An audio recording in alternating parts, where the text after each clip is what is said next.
Hello friends, welcome back to the channel ambitious world. Friends, आज हम एक Indian history के ऐसी वीरांगना के बारे में बात करेंगे। आपने बहुत से भारत के इतिहास में बहुत से वीरों का नाम सुना होगा, बहुत से राजा महाराजाओं का नाम सुना होगा एंड उनके बारे में आप बहुत कुछ जानते भी होंगे। लेकिन हमारे इतिहास में, हमारी हिस्ट्री में कुछ ऐसी वीरांगनाएँ रही हैं जिन्होंने अपना बहुत ही ज़्यादा महत्वपूर्ण भूमिका निभाया है हमारे भारत के इतिहास को गढ़ने में। तो हम उनमें से, उन वीरांगनाओं में से एक ऐसी वीरांगना के बारे में बात करेंगे जिन्होंने हमारे भारत के इतिहास को अलग ही रुख तक लेकर के गई हैं। उनका वो स्ट्रगल भरा लाइफ को हम लोग देखेंगे कि कैसे उनके सामने उनको एक से एक बड़ा सेटबैक लगता है, उसके बाद भी वो कैसे अपने राज्य की एंड अपने जो प्रजा होते हैं उनकी रक्षा करती है एंड अपने अपने अंतिम सांस तक अपनी टेरिटरी के लिए, अपनी मातृभूमि के लिए, अपनी मदरलैंड के लिए वो जीती है।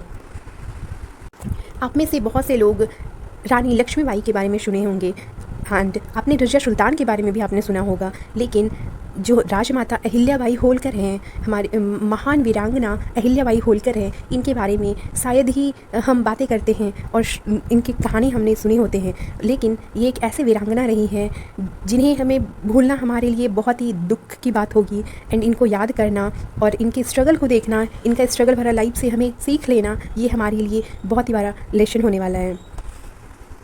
स्पेशली फॉर वीमेन जो कहते हैं कि ये अबला होती हैं, इन्हें ये फिज़िकली बहुत एंड बहुत ही वीक होती हैं, तो उन सब के लिए ये बहुत ही बड़ा एग्जाम्पल सेट कर गई हैं कि नारी सिर्फ जो वीमेन होती है वो अबला नहीं होती हैं। उनके अंदर एक अलग ही लेवल का पोटेंशियल होता है, उनके अंदर एक अलग ही लेवल का जुनून होता है, जज्बा होता है। अगर वो कुछ करने पर उतर जाए, वो जो चाह ले करने को, तो वो सब कुछ कर सकती है। तो इनके एग्जाम्पल से आपको, इनकी स्टोरी से आपको, इनकी पूरे लाइफ को मैं आपको बताऊंगी कि इनका बर्थ कहाँ पर होता है, ये कैसे एक रॉयल फैमिली में एंटर करती है।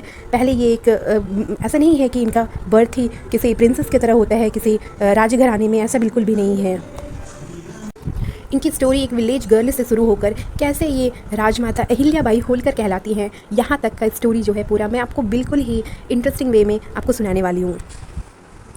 फ्रेंड्स, जब हम अपनी हिस्ट्री के ग्रेट पर्सनालिटीज़ के लाइफ को, उनके स्ट्रगल को देखते हैं तो हमें बहुत कुछ सीखने को मिलते हैं कि कैसे उनका लाइफ एक स्ट्रगल भरा लाइफ होता है एंड वो कैसे अपने पर्सनल लाइफ को उतना ज़्यादा इंपॉर्टेंस ना देते हुए कैसे अपनी सोसाइटी के बारे में सोचते हैं एंड उनका समाज का भला हो सके, सोसाइटी के बेटरमेंट के लिए कैसे वो काम करते हैं। तो इनसे हमें इंस्पिरेशन मिलता है सो दैट कि हम अपने फ्यूचर जनरेशन्स के लिए एंड हम अपनी सोसाइटी को कुछ कॉन्ट्रीब्यूट कर सकें। इससे आपको बहुत ही ज़्यादा मोटिवेशन मिलेगा। तो आप इस स्टोरी को बिल्कुल ही आराम से एंड इससे कुछ ना कुछ लेसन्स ज़रूर मिलेंगे जो आपको अपनी लाइफ में इम्प्लीमेंट करना चाहिए। फ्रेंड्स, अहिल्याबाई का जन्म जो होता है वो महाराष्ट्र के एक मराठी हिंदू फैमिली में होता है। ठीक है, अभी आप देखेंगे कि महाराष्ट्र के किस डिस्ट्रिक्ट में ये पड़ता है। ये अहमदनगर डिस्ट्रिक्ट, महाराष्ट्र के अहमदनगर डिस्ट्रिक्ट में अहिल्याबाई का जन्म होता है। इनकी माँ का जो नाम रहता है वो सुशीला सिंधे होता है एंड इनके जो फादर होते हैं वो हमारे मानकोजी सिंधे। ठीक है, अहिल्याबाई का जन्म कहाँ पर होता है?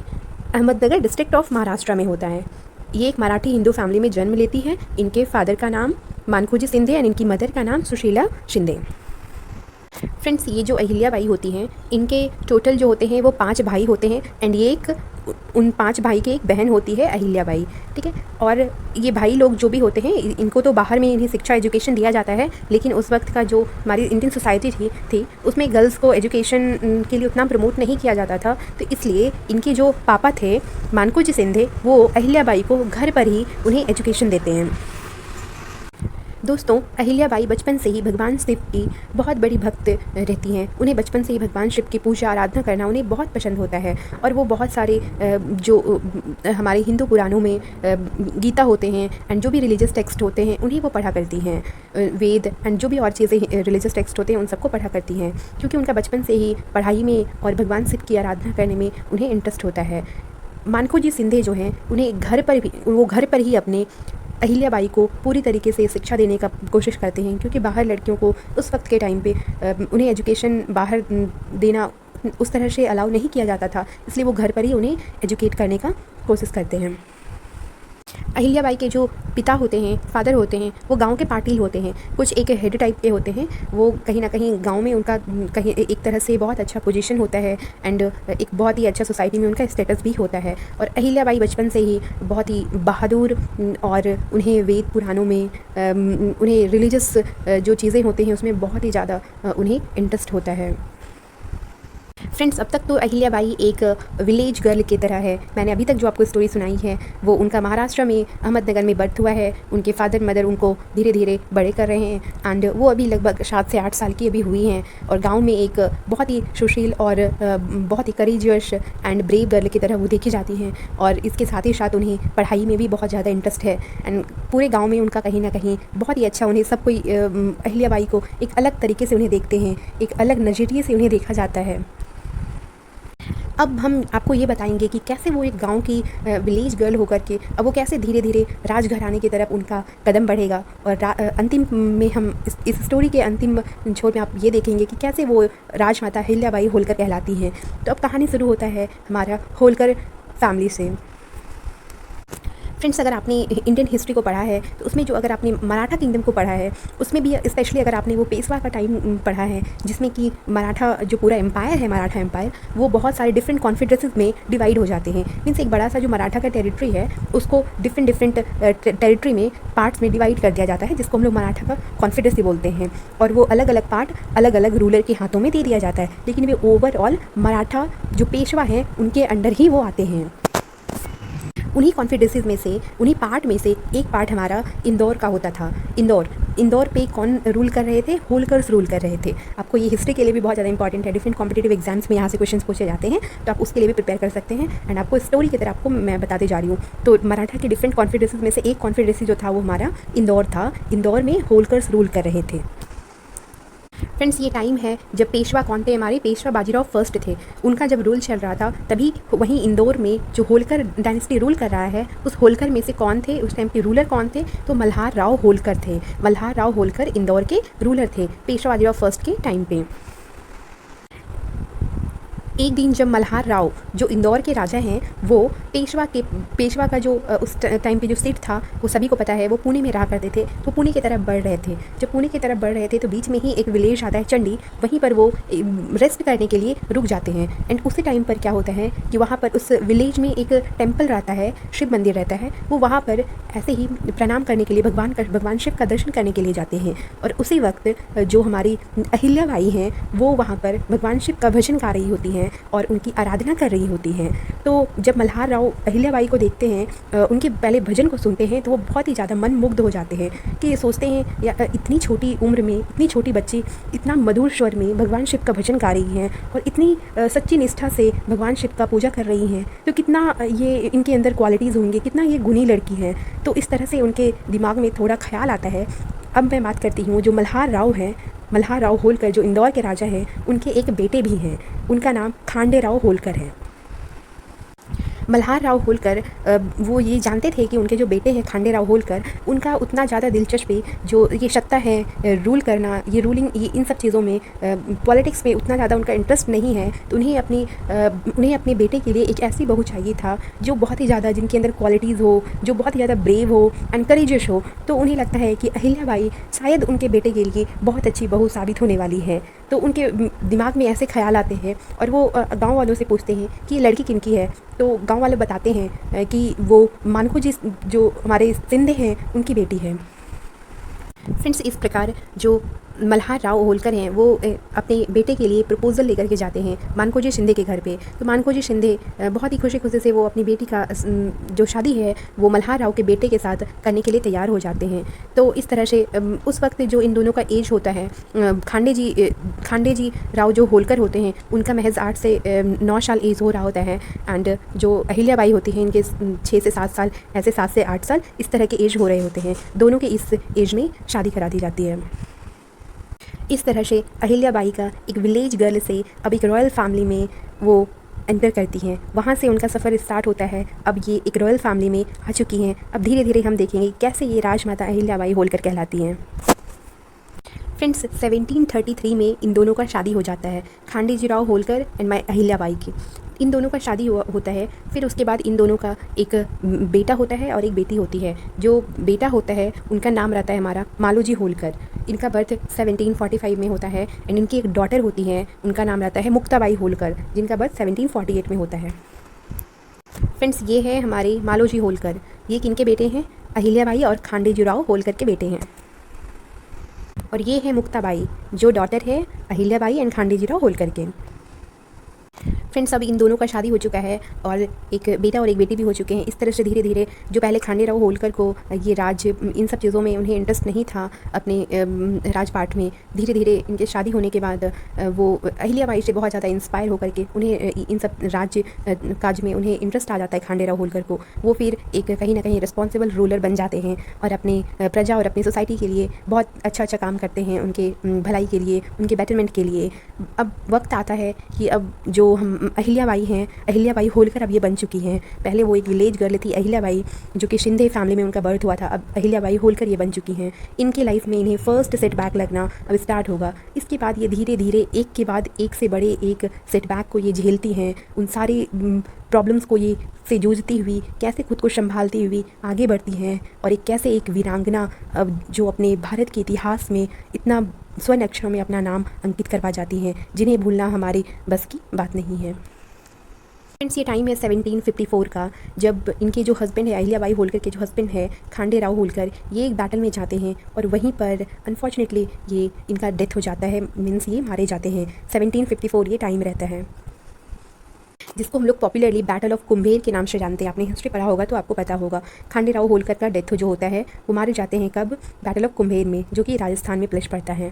1754 में वो उनके डेथ के बाद अहिल्याबाई टूट से जाती हैं और वो सोचती हैं कि वो सती कर ले, लेकिन इनके जो फादर इन लॉ थे मल्हार राव होलकर, उन्होंने कहा कि बेटी तुम मेरे लिए बेटी नहीं, तुम मेरे लिए बहू नहीं हो, बेटी भी नहीं हो, तुम मेरे लिए एक बेटा जैसा हो। इसलिए जब मेरा बेटा मुझे छोड़कर चला गया है तो अब मेरे लिए तुम ही एक सहारा हो और तुम ही इस पूरे जो राज्य है इसे तुम संभाल सकती हो। अपने करेजियस नेचर के कारण वो धीरे धीरे पहले तो टूट चुकी थी, फिर वो सती बनने का जो उन्होंने डिसीजन लिया था उसे वो भूल करके वो धीरे धीरे अपने राज्यपाट की तरफ अग्रसर हो जाती हैं।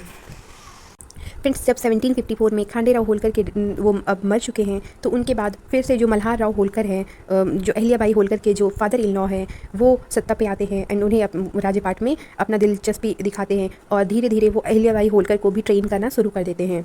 उन्हें भी मिलिट्रली एंड जो भी सत्ता से रिलेटेड जितनी भी चीज़ें होते हैं उन्हें जानकारी देना और उनको रूल करना, ये सारी चीज़ें उन्हें ट्रेनिंग देना स्टार्ट कर देते हैं। उसके बाद फिर हमारा अब कुछ ही वक्त गुजरने के बाद 1754 में खांडेराव होलकर अभी उनके डेथ हुए हैं। उसके बाद 1766 का टाइम आता है जब मल्हार राव होलकर भी अब नहीं रहेंगे, इनका भी डेथ हो जाता है 1766 में। अब दोबारा सेटबैक अहिल्याबाई होलकर को यहाँ पर लगता है कि पहले उनके हस्बैंड बहुत ही कम एज में उन्हें छोड़ करके चले जाते हैं, फिर उनके जो एक पिता जैसा उनके जो फादर इन लॉ होते हैं वो भी चले जाते हैं उनको छोड़कर। अब उनका एक बेटा बचा होता है जो रूल कर सकता है। तो अब हम उनके बारे में देखेंगे, मालोजी होलकर के बारे में। फ्रेंड्स ये है मालोजी होलकर। अब इनका हम रूल देख लेते हैं कि ये कब से रहते हैं। इनका जो रेन होता है, मीन्स रूल करने का जो टाइम होता है, ये मई में बनते हैं, मई 1766 में बनते हैं। बट अनफॉर्चुनेटली क्या होता है कि 1767 अप्रैल में ही इनका भी डेथ हो जाता है। अब जा कर के अहिल्याबाई को इतना बड़ा सेटबैक लगता है कि वो खुद को संभाल नहीं पाती है, इतना बड़ा कि पहले उनके पति चले गए, फिर उनके जो फादर इन लॉ थे वो चले गए, देन उनके जो ये 21 साल के बेटे हैं वो उन्हें छोड़कर चले जाते हैं। तो वो इस तरह से एक के बाद सेटबैक को देखते हुए आप सोच सकते हैं कि कितना ज़्यादा स्ट्रगल भरा लाइफ होगा कि एक के बाद एक जितने भी उनके क्लोज पर्सन थे वो सब जाते जा रहे हैं। अब वो अकेली बची है, उनकी एक जो बेटी है वो है, थोड़ा सा उनके बारे में भी बात करेंगे। उसके बाद फिर कैसे वो धीरे धीरे इन सारी चीज़ों को देखते हुए, इन सारे स्ट्रगल फेस को पार करते हुए वो कैसे एक जो बोलते हैं अबला नारी होती है कि वो रोती हैं और बहुत कमज़ोर होती है, उनके अंदर पोटेंशियल नहीं होता है, कैसे वो एक महान लेडी की तरह, एक वॉरियर की तरह अपने प्रजा के लिए खड़ी होती हैं, उनके लिए एक ढाल बन करके उभरती हैं, उनके बारे में अब हम बात करेंगे। ये है अहिल्याबाई की बेटी मुक्ताबाई, ठीक है। इनका शादी यशवंत राव से होता है। क्या होता है कि जब आखिरकार इनके जो पति होते हैं वो भी जब मर जाते हैं तो ये उनके है ना, ये भी सती कमिट कर लेती हैं। तो एक करके मतलब एक एक करके अब अहिल्याबाई होलकर के लाइफ में जितने भी उनके क्लोज्ड वंस थे वो सब कोई अब जा चुके हैं, अब वो अकेली बची हैं। तो अब हम बात करते हैं कि उनका वो स्ट्रगल भरा लाइफ कैसा रहा था। ये सारे सेटबैक के बाद भी उन्होंने भारत के इतिहास में अपना कॉन्ट्रीब्यूशन किस तरीके से दिया और किस मुकाम तक वो अपने राज्य को लेकर के जाती हैं। फ्रेंड्स इसके उससे पहले मैं आपको थोड़ा सा और एक ब्रीफ में देती हूँ आइडिया। ये टुकोजी राव होलकर हैं, ये मल्हार राव जो अहिल्याबाई होलकर के फादर इन लॉ हैं, उनके अडॉप्टेड सन थे। इन्होंने ये इतने ज़्यादा मीन्स इन्हें भी ये पता था कि अहिल्याबाई होलकर के अंदर कितना ज़्यादा करेजियस नेचर है एंड वो कितना ज़्यादा एबल एक वुमन है जो कि उस अपने स्टेट को रूल कर सकती हैं। ये जानते हुए कि ये वो एक लेडी हैं, फिर भी ये खुद नहीं रूलर बन करके उन्हें रूलर बनाते हैं, उनका सपोर्ट करते हैं, अहिल्याबाई होलकर का सपोर्ट करते हैं ये कि हाँ आप ही इस स्टेट को अच्छे से रूल कर सकती हैं, आप ही इंदौर को अच्छे से रूल कर सकती हैं। तो इनके बारे में भी हिस्ट्री में बहुत बार क्वेश्चन पूछे जाते हैं, तो आपको याद रखना है। फ्रेंड्स जब अहिल्याबाई होलकर अब इनके जब कोई भी नहीं रहे हैं तो ये फाइनली क्या करती हैं कि पावर अपने हाथ में लेती है एंड ये अपने टाइम में अपने रेन में बहुत ही कुछ ऐसा इनोवेटिव चीज़ें करती हैं। मैं उसके बारे में बताऊंगी कि एक लेडी होती हैं एंड जानती हैं ये इन्होंने इतना सारा ऑलरेडी इन्होंने सेटबैक को झेल चुकी है, तो ये जान रही हैं कि कैसे एक है ना वुमन को स्ट्रॉन्ग होना चाहिए, emotionally as well as physically भी उन्हें स्ट्रॉन्ग होना चाहिए। तो ये अपने टेरिटरी के जितने भी वुमन रहती है उन लोगों को ट्रेनिंग देना स्टार्ट करती है, उन्हें आर्म फोर्सेस में एंटर करवाती हैं और उन्हें ट्रेनिंग देती हैं और धीरे धीरे उन्हें कहीं ना कहीं जो बैटल होते हैं उसमें भी लीड करने के लिए उन लोगों को भेजा जाता है। अब हम बात करते हैं कि ये जब रानी बनती हैं तो ये अपना जो ये होलकर का जो सीट होता है मीन्स जहाँ से रूल करना है वो महेश्वर शिफ्ट करती हैं, जो कि मध्य प्रदेश में ही पड़ता है। अहिल्याबाई होलकर जो है वो अपने सोशल वेलफेयर के लिए जानी जाती हैं। उन्होंने बहुत से ऐसे काम किए, मैं आपको धीरे धीरे करके बताऊंगी कि उनके कितने ज़्यादा कॉन्ट्रीब्यूशंस रहे हैं। जो हम अभी के टाइम पे इतने सारे टेम्पल्स देखते हैं फ्रेंड्स, वो सारे टेम्पल्स अहिल्याबाई होलकर ने ही रीबिल्ड करवाए हैं। उनका बहुत ज़्यादा कॉन्ट्रीब्यूशंस रहा है। उनका जो ह्यूमैनिटेरियन असिस्टेंट होता है लोगों को देना, ये उनका सबसे बड़ा काम था। और वो जो भी रिलीजियस रिचुअल्स होते हैं उन्हें वो प्रमोट किया करती थी एंड जो स्पेशली जो वुमेन को एजुकेशन है वो दिया करती थी। ने बहुत सारा मठास बनाया है, घाट्स बनवाए हैं, टेम्पल्स बनवाए हैं, धर्मशालास बनवाए हैं, रेस्ट हाउस बनवाए हैं एंड बहुत सारे वाटर हमारे वेल्स भी बनवाए हैं, सो दैट कि जो भी पिलग्रिम होते हैं वो जाते हैं रास्ते में तो वो वहाँ पे रेस्ट कर सके और वहाँ पे उन्हें वाटर भी पीने के लिए उन्हें मिल सके। इसलिए इन्होंने जगह जगह पर इन सारी चीज़ों का कंस्ट्रक्शन भी करवाया था। She is remembered as a sadhvi और होली वुमन। उन्हें एक साध्वी का नाम दिया जाता है क्योंकि उन्होंने बहुत ही कम एज में अपना सब कुछ इन सब चीज़ों से मुक्त होकर के उन्होंने एक अपना है ना सिंपलिस्टिक लाइफस्टाइल को जिया है, इसलिए उन्हें साध्वी भी कहा जाता है।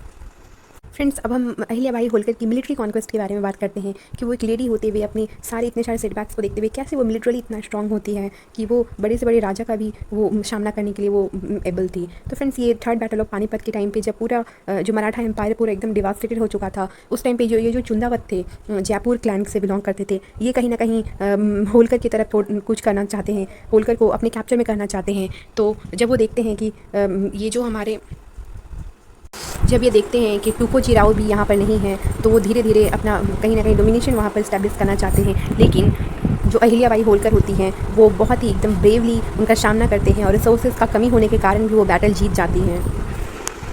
फ्रेंड्स अब हम अहिल्याबाई होलकर के कुछ कॉन्ट्रीब्यूशंस को देख लेते हैं कि उन्होंने सोसाइटी को कितना कुछ दिया हुआ है, भारत के इतिहास को कितना कुछ दिया हुआ है। इतना ये महान वीरांगना लेडी के बारे में हम जानते हैं कि उन्होंने सोसाइटी को क्या क्या दिया है। उन्होंने शब्दपुरी, जिसको हम लोग 7 सिटीज़ बोलते हैं, है ना, 4 धाम, इन सब में बहुत सारा उन्होंने धर्मशाला बनवाया है। वहाँ पे वाटर सिस्टम का जो होता है वाटर वेल्स वगैरह वो सारे बनवाए हैं, सो दैट वहाँ पे जितने भी पिलग्रिम्स आते हैं उन्हें कोई प्रॉब्लम ना हो।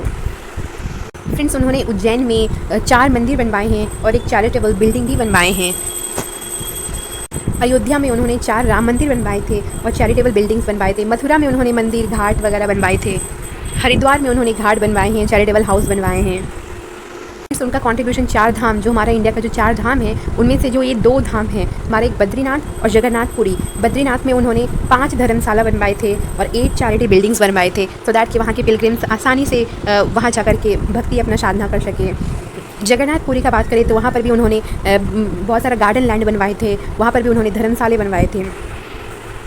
फ्रेंड्स अब तक का जो आपने देखा है कंट्रीब्यूशन, उसमें से जो आप सभी ने शायद ये आपको ये पता होगा या फिर नहीं भी पता होगा तो मैं आपको बता दूं, जो सबसे फेमस हमारे भगवान शिव का जो ये मंदिर है काशी विश्वनाथ टेम्पल, अगर आपने कभी विजिट किया हुआ है, जो स्पेशली गेट नंबर 4 से जाने का रास्ता है, जो न्यू कॉरिडोर बना है, वहाँ पर माता अहिल्याबाई होलकर की एक स्टैचू बनाई गई है। उनकी स्टैचू वहाँ पर इसलिए बनाई गई है फ्रेंड्स क्योंकि इन्हीं का कॉन्ट्रीब्यूशन के कारण ये मंदिर को रीबिल्ड करवाया गया था। जब औरंगजेब ने अपने टाइम पर इस बिल्डिंग को, ये हमारे टेम्पल को, काशी विश्वनाथ टेम्पल को डिस्ट्रॉय कर दिया था, तो जो अहिल्याबाई होलकर ही थी, वो महान वीरांगना जिन्होंने काशी विश्वनाथ टेम्पल को रीबिल्ड करवाया था, वो हमारा 1780 में रीबिल्ड करवाई थी काशी विश्वनाथ टेम्पल को फ्रेंड्स। इसलिए वहाँ पर बाहर में मंदिर के जो बाहर कॉरिडोर बनाया गया है, स्टैचू वहाँ पे इनकी बनाई गई है, इनके कंट्रीब्यूशन को कमेमोरेट करने के लिए। फ्रेंड्स, इसके साथ ही साथ जो विष्णुपद टेम्पल है, इनका जो करंट स्ट्रक्चर है वो भी अहिल्याबाई होलकर ने ही करवाई थी, जो गया बिहार में पड़ता है 1787 में। इसके साथ ही साथ जो वाराणसी में अहिल्या घाट है वो भी इन्होंने ही बनवाया था, और मणिकर्णिका घाट भी। फ्रेंड्स, अब हम बात करते हैं जो सबसे दुखद टाइम है कि ये महान वीरांगना का कैसे आखिरकार इनकी मृत्यु होती है, तो इसके बारे में हम बात करते हैं। तो इनका जो डेथ होता है वो 1795 में होता है, एज ऑफ 70। इनके बाद जो टुकोजी राव होलकर थे वो बनते हैं वहाँ के रूलर। फ्रेंड्स, अहिल्याबाई की कंट्रीब्यूशन को एक इम्पॉर्टेंस देने के लिए उन्होंने जो इतना सोशल वेलफेयर का काम किया हुआ है, एक वीरांगना की तरह हमारे भारत इतिहास में एक बहुत ही अच्छी भूमिका निभाई है, उसके कारण इनकी स्टैचू भी बनाई गई है, जो कि महेश्वर मध्य प्रदेश में बनाई गई है। ये स्टैचू आप देख सकते हैं, ये अहिल्याबाई होलकर की स्टैचू है जो महेश्वर मध्य प्रदेश में बनाई गई है। Thanks for watching the video.